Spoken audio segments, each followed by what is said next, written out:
성령 강림절 이후 성령 행전이라고도 하는 사도행전을 통해서 특별히 성령 강림 이후 변화된 제자들, 즉 사도들의 모습이 또 그들의 믿음이 어떤 것이었는지를 살펴보면서 계속해서 은혜를 나누고 있습니다.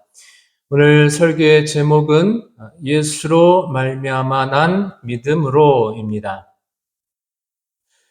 오늘 본문 첫 번째 부분에는 예루살렘 성전의 미문에서 지나다니는 사람들에게 구걸하던 나면서부터 못 걷게 된 이가 베드로와 요한을 만나고 예수 그리스도의 이름으로 일어나게 되고 기뻐 뛰며 하나님을 찬송하는 이야기가 나옵니다.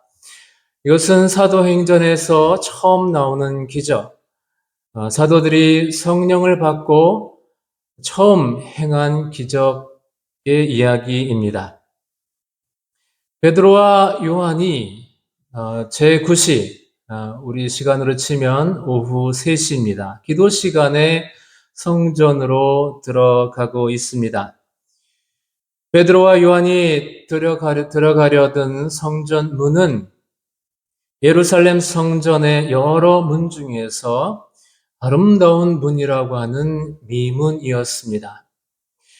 예루살렘 동편에 있다고 해서 동문이라고도 했고 또 황금과 청동으로 꾸며져 있어서 황금문, 금문이라고도 했고 또 아름답다고 해서 미문이라고도 했던 것이죠.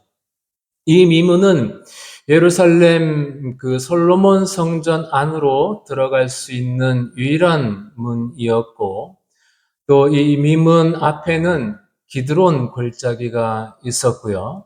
그리고 그 기드론 골짜기를 건너가면 겟세마네 동산이 있는 감람산이 있습니다. 지금은 이 미문은 폐쇄되어 있다고 하죠. 사도행전 당시 이 미문 앞에는 구걸하며 살아가는 태어나면서부터 걷지 못하게 된 한 사람이 항상 앉아 있었습니다. 그가 구걸이라도 해서 살아갈 수 있도록 그의 가족이나 친척이 그를 항상 미문 앞에 앉혀 두었던 것이죠. 베드로와 요한이 미문을 통과하려고 할 때 그 사람은 베드로와 요한에게도 돈을 달라고 구걸합니다. 일반적으로 구걸하는 거린에게 우리를 보라고 하는 경우는 없습니다. 그냥 동냥해주고 지나갈 뿐이죠. 하지만 베드로와 요한은 그에게 우리를 보라라고 요구합니다.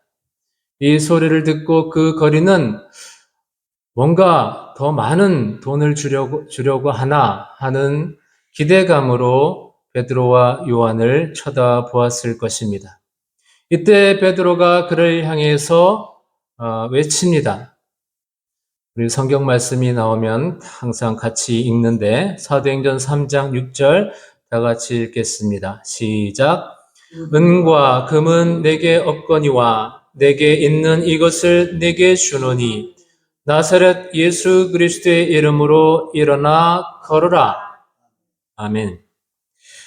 그리고는 오른손을 잡아서 일으키는데 발과 발목에 힘을 얻어서 일어나 걸으며 뛰며 사도들과 함께 성전으로 들어가며 하나님을 찬양합니다. 그는 태어나면서부터 40여 년 동안 한 번도 걸어본 적이 없는 사람이었습니다. 참으로 놀라운 일이 일어난 것이죠. 베드로와 요한은 성령을 받은 후에 그들의 삶이 180도 완전히 달라진 모습을 보이고 있는 것이죠. 베드로에 대해서는 전에 여러 번 말씀드렸습니다. 요한은 어땠을까요? 요한은 야고보와 형제입니다. 세베대라는 사람의 아들들입니다. 하지만 예수님은 그 형제를 보아너게 우레의 아들이라고 부르셨습니다. 얼마나 성질이 불같고 화끈한지 예수님께서 그런 별명을 붙여주셨죠. 이들은 예루살렘으로 가는 길에 예수님을 영접하지 않는 사마리아인이 살고 있는 한 마을에 불을 내려서 그들을 멸하고 싶어 했던 사람들입니다. 또 예수님이 새 왕이 될 거라고 생각해서 그 나라에서 좌의정, 의정 같은 높은 자리를 요구했던 사람들이기도 했습니다. 제자들 중에 가장 큰 인간적인 욕망을 갖고 있었던 사람, 인생은 한 방이라고 예수님에게 가장 큰 기대를 걸었던 사람들이었습니다. 그래서 그들의 욕망과는 달리 예수님이 십자가에서 무기력하게 죽으셨을 때 그들만큼 크게 실망했던 제자들이 없었을 것입니다. 베드로처럼 그들도 모든 것을 포기하고 무뎌진 마음으로 베드로와 함께 갈릴리로 가서 이전의 생업, 어부의 생활로 돌아갔었습니다. 그러나 부활하신 예수님을 만나고 성령께서 강림 내주 충만케 하심 이후에 요한은 변하였습니다. 그는 말할 수 없는 박해를 믿음으로 견디어내고 사랑의 사도로서 소아시아에서 목회를 하였고 요한복음, 요한서신, 요한 1, 2, 3서, 요한계시록의 저자가 되었습니다. 그런데 어쩌면 이렇게 변하기 전에 제자들은 지금 그들이 예루살렘 성 미문 앞에서 보고 있는 바로 그 사람, 그저 하루하루 살아갈 궁리만 하는 무기력한 선천성 안진뱅이와 같은 사람들이었는지 모릅니다. 그러나 그들은 변하여 이제는 그런 사람을 일으키는 사도들이 되었던 것입니다. 만약 여러분들 가운데 곤고한 삶의 지침으로 바라던 계획이 무산됨으로 아는 사람의 생각지도 못한 배신 때문에 마치 성전 미문 앞에 있었던 그 사람과 같이 느껴지는 분들이 계시다면 예수 그리스도의 이름으로 일어서기를 축복합니다. 그리고 변하여 오히려 이제는 성전 미문의 그 사람처럼 절망하고 있는 사람들을 예수 그리스도의 이름으로 일으켜 세울 수 있는 축복이 있으시기를 바랍니다. 우리 주생명교회도 예수 그리스도의 이름으로 일어서 기뻐 뛰며 하나님을 찬송하는 교회가 되기를 축원합니다. 베드로와 요한이 미문 앞 사람을 일으켰을 때 그것을 지켜보던 사람들이 정말 놀랐습니다. 10절에 보면 그 광경을 지켜보던 사람들이 심히 놀랍게 여기며 놀랐다고 했습니다. 놀라운 일이긴 한데 사람들은 왜 두 번씩이나 놀랐을까요? 한글 개역 개정 성경에서는 놀라다라는 말을 두 번 써서 번역을 했는데 영어 성경으로 보면 두 가지의 조금은 다른 단어를 썼습니다. 하나는 말 그대로 놀랍다는 뜻의 amazement이고 또 다른 하나는 기이하다라는 뜻을 가진 wonder입니다.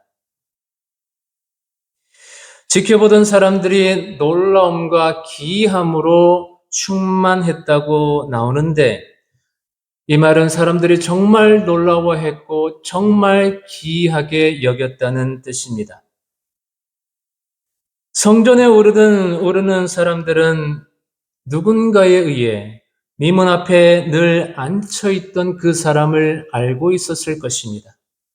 40여 년을 한결같이 거기 똑같은 자리에 앉혀 있었기 때문입니다. 그가 벌떡 일어나 기뻐 뛰며 하나님을 찬송하는 사람이 되었으니 사람들이 정말 놀라워했을 것입니다. 그런데 왜 그들은 놀라워했을 뿐만 아니라 그러한 일을 기이하게 여겼을까요? 사실 안진뱅이를 일으키는 것과 같은 사역은 예수님께서 늘 하시던 사역이었습니다. 우리 마태복음 4장 23절, 24절 함께 읽겠습니다. 시작. 예수께서 온 갈릴리에 두루 다니사 그들의 회당에서 가르치며 천국 복음을 전파하시며 백성 중에 모든 병과 모든 약한 것을 고치시니 그의 소문이 온 수리아에 퍼진지라. 사람들이 모든 앓는 자, 곧 각종 병에 걸려서 고통당하는 자, 귀신 들린 자, 간질하는 자, 중풍병자들을 데려오니 그들을 고치시더라. 아멘. 그런데 미문 앞 그 사람이 일어나게 된 그 사건이 있기 전 불과 몇 달 전에 유대인들은 예수님을 십자가에 못 박아 죽였습니다. 제사장들을 비롯한 유대인들도 로마인들도 예수는 이제 끝났다고 생각했을 것입니다. 예수님의 제자들도 한동안 그렇게 생각했었을 것입니다. 그러나 예수님은 부활하셨고 승천하셨습니다. 승천하시는 예수님을 적지 않은 사람들이 목격했지만 그것을 믿지 않는 유대인들이 대다수였습니다. 그런데 이제 사도들이 성령을 받고 예수의 증인이 되어서 예수 부활을 증언하기 시작했습니다. 그러나 유대인들은 역시 그 제자들이 예수님의 시체를 빼돌려 놓고 어디에 감추어 놓고 부활하셨다고 거짓말한다고 생각하고 있었습니다. 그런데 예수를 증언하던 사도들이 미문 앞 그 사람을 일으킬 때 예수의 제자들이 예수님과 똑같은 일을 행하는 것을 보고 예수님은 죽었는데 어떻게 이 일이 가능한 것인가 기이하게 여겼던 것으로 보입니다. 사람들이 이 기적을 행한 베드로와 요한에게로 모여들고 그들을 주목하여 봅니다. 베드로가 그 사람들을 보고 말합니다.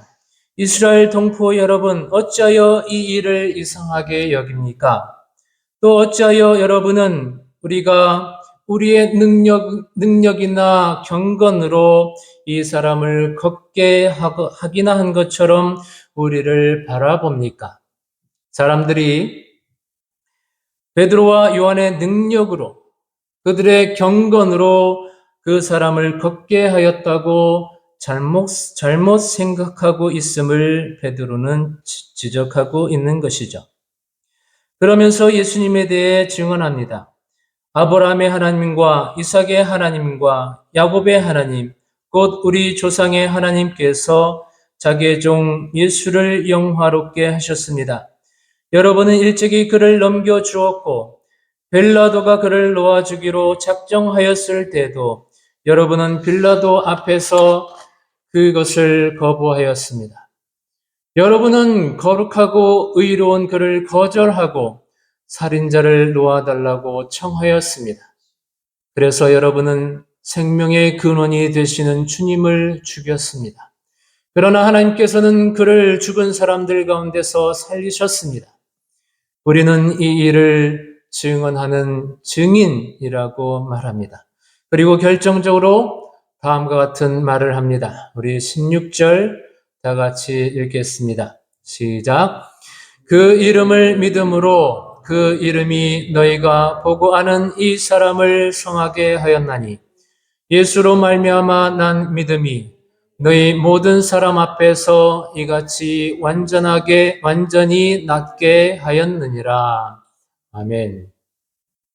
오늘 설교의 제목처럼 예수로 말미암아 난 믿음으로 그 사람이 나았다고 베드로는 선포하고 있는 것이죠.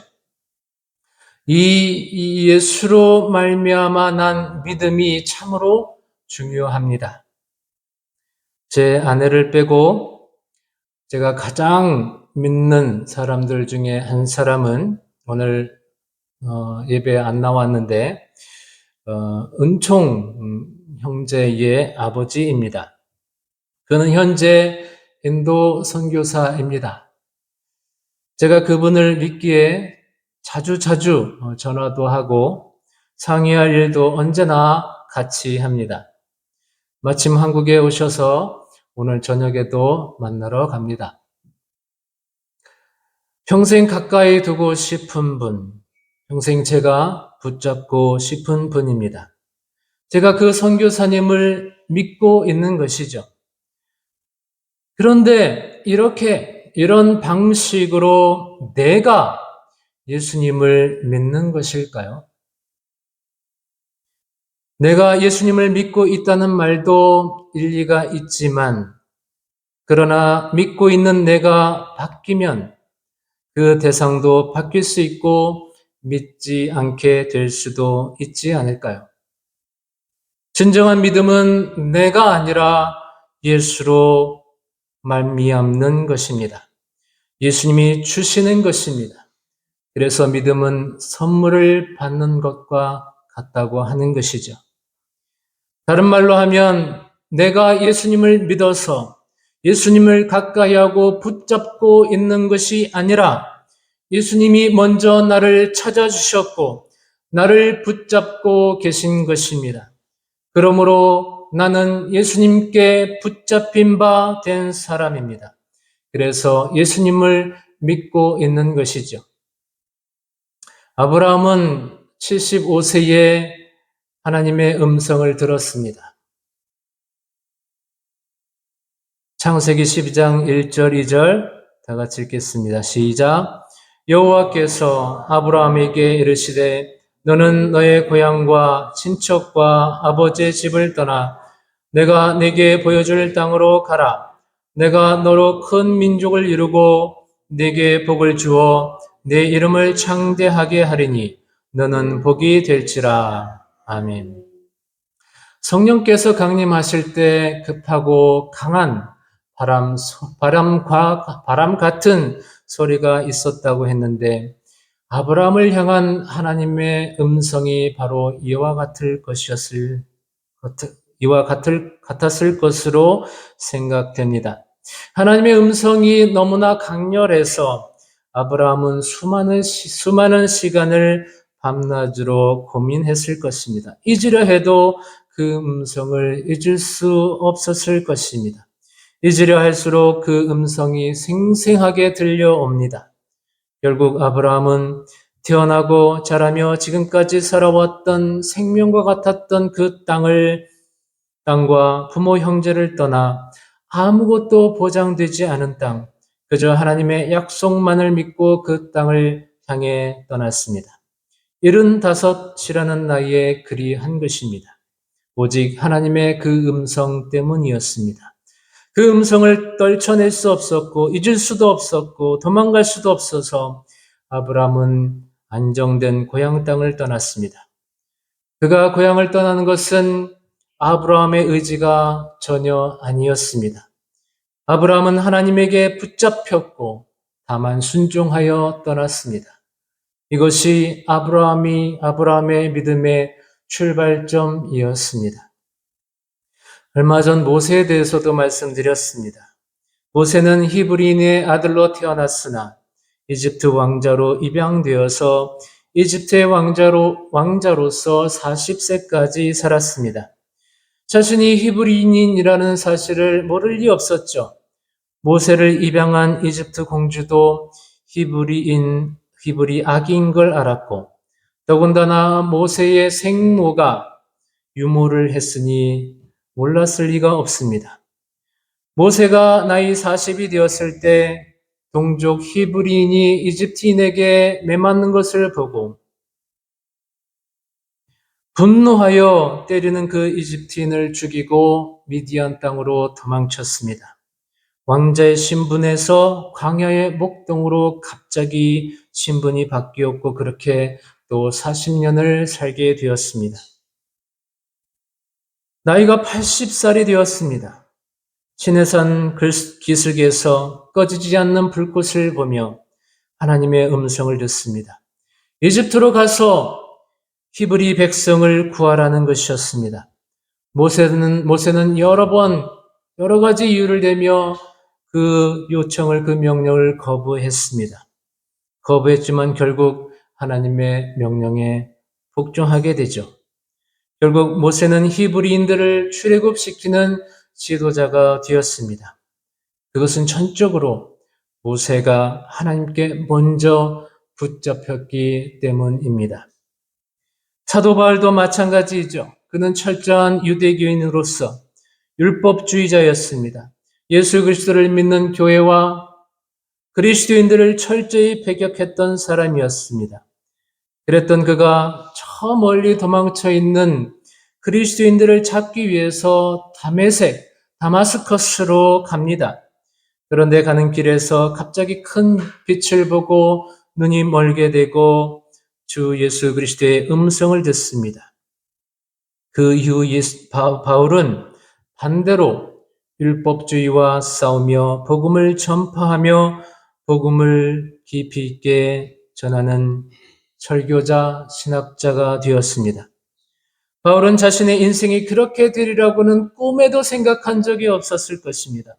예수 그리스도를 바라고 배우려고 했던 마음도 털끝만큼도 없었습니다. 그러나 평생을 그가 순교하기까지 예수 그리스도의 복음을 전파하고 지키며 믿음의 사도가 되었습니다. 전적으로 예수님께 붙잡혔기 때문입니다. 그의 믿음의 시작도 예수님이었습니다. 믿음은 주님이 먼저 시작하는 일의 결과입니다. 그분이 먼저 찾아와 주셨고, 그분이 먼저 말을 거셨고, 그분이 먼저 요구하셨고, 그분이 먼저 가라고 하셨고, 그분에게서 거역할 수 없는 거룩하신 영광을 경험했기 때문입니다. 그렇게 믿게 되는 것입니다. 그러므로 믿음은 예수로 말미암아 난 것입니다. 본문으로 돌아가 보면 베드로는 자신의 믿음과 안전뱅이의 믿음을 나의 믿음, 우리의 믿음이라고 하지 않았습니다. 분명히 예수로 말미암아 난 믿음이라고 했습니다. 자신과 안전뱅이가 지닌 믿음의 출처가 자기 자신들이 아니라 예수 그리스도이심을 밝히는 것입니다. 이것은 분명한 사실입니다. 앞서 말씀드린 아브라함, 모세, 바울처럼 베드로도 예수님을 알기 전에 주님께서 갈릴리 호수에서 고기를 잡던 그를 먼저 부르셨고, 베드로가 예수님을 선택하시기 전에 예수님께서 제자로 베드로를 먼저 선택하셨습니다. 그 믿음의 시작점이 그를 먼저 찾아주신 주님이었다는 말입니다. 베드로는 이 사실을 몰랐어요. 전에는 내가 예수님을 믿는다고 생각했습니다. 나로부터 출발한 믿음은 실상 예수님을 부인하게 만드는 인간적인 믿음일 뿐이었습니다. 그러나 성령을 받고 난 후에 부활하신 주님께서 성령으로 나를 꽉 잡고 계시고 함께 계시다는 것을 베드로는 알고 믿게 되었습니다. 그의 믿음은 이제 예수로 말미암아 난 믿음이 되었습니다. 성전 미문 앞 그 사람도 마찬가지였습니다. 그의 믿음이 그날 그 시간에 성전 미문 앞으로 베드로와 요한을 불러들인 것도 아니고 안전뱅이의 믿음이 먼저 있었기에 베드로가 그에게 손을 내밀어 예수 그리스도의 이름으로 일어날 것을 명령하게 만든 것도 아니었습니다. 주님께서 베드로와 요한을 통해서 그를 먼저 찾아와 주셨기에 그의 믿음이 거기서 시작되었던 것입니다. 그에게도 믿음의 시작점은 예수 그리스도이셨습니다. 그래서 이 베드로는 이 사실을 강조하지 않을 수 없었던 것이죠. 예수로 말미암아 난 믿음이 너희 모든 사람 앞에서 이같이 완전하게 낫게 하였느니라. 또한 이 말씀은 거기 둘러선 당신들이 죽였던 그 예수님이 지금 무덤에 묻혀 계시지 않고 살아나셔서 이 사람을 낫게 했습니다라고 선포하는 것이기도 합니다. 예수님은 부활하셨습니다. 그리고 예수 그리스도의 이름으로 우리와 함께 계십니다. 예수 그리스도의 이름이 우리를 일으켜 세워 주십니다. 예수 그리스도의 이름이 우리를 뛰게 하며 찬송하게 하십니다. 그런데 예수 그리스도의 이름은 어떤 부적이나 주문이 아닙니다. 예수 그리스도의 이름으로 기도한다는 것은 예수로 말미암아 난 믿음으로 기도한다는 뜻입니다. 예수 그리스도의 이름으로 찬송한다는 것은 예수로 말미암아 난 믿음으로 찬송한다는 뜻입니다. 예수 그리스도의 이름으로 축원한다는 것은 예수로 말미암아 난 믿음으로 축원하는 것입니다.